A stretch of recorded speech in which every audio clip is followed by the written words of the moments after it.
நிறமூட்டப்பட்ட பஞ்சு மிட்டாய் குறித்து புதுச்சேரியின் துணைநிலை ஆளுநர் தமிழிசை உத்தரவு ஒன்றை பிறப்பித்திருக்கிறார். இது குறித்து அவர் பேசியவற்றை பார்க்கலாம்.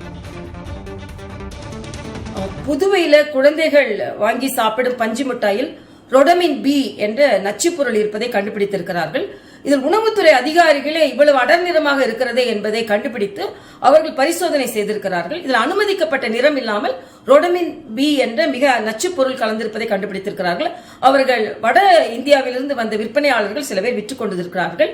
அப்புறம் அவர்கள் எங்கே இருந்து வாங்கினார்கள் என்று கேட்கும்போது சில கடைகளை காண்பித்திருக்கிறார்கள். ஆக அந்த கடைகளிலும் ரசாயன பொருட்கள் விற்கப்படுகிறதா என்பதையும் பரிசோதனை செய்வதற்கு ஆணை பிறப்பிக்கப்பட்டிருக்கிறது. அது மட்டுமல்ல, யாரெல்லாம் இப்படிப்பட்ட பஞ்சு மிட்டாய்களை விற்கிறார்கள் என்பதையும் கண்டுபிடித்து அவர்களிடமிருந்து இத்தகைய நச்சுப் பொருட்கள் இருந்தால் அதை பறிமுதல் செய்யப்பட்டு, அது மட்டுமல்ல அவர்கள் விற்பனை செய்ய வேண்டுமென்ற உணவு பாதுகாப்பு அதிகாரிகளின் சான்றிதழ் பெற வேண்டும் என்ற ஒரு ஆணையம் பிறப்பிக்கப்பட்டிருக்கிறது. சில வியாபாரிகள் என்ன சொன்னார்கள் என்றால், தமிழகத்திலிருந்து சில பொருட்களை வாங்கி வந்தோம் என்று சொன்னார்கள். அதில் தமிழகத்திலும் இத்தகைய பரிசோதனைகள் செய்யப்படும் என்று நான் நம்புகிறேன். புதுவையை பொறுத்த மட்டில் இத்தகைய நச்சுப் பொருட்கள் முற்றிலுமாக தடை செய்யப்பட்டு பொதுமக்கள் பாதுகாப்பாக இருக்க வேண்டும் என்ற ஆணை பிறப்பிக்கப்பட்டிருக்கிறது.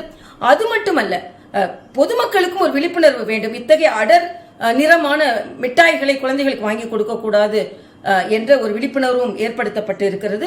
அதனால் அனைவரும் பாதுகாப்பாக இருக்க வேண்டும் என்பதே நமது எண்ணம்.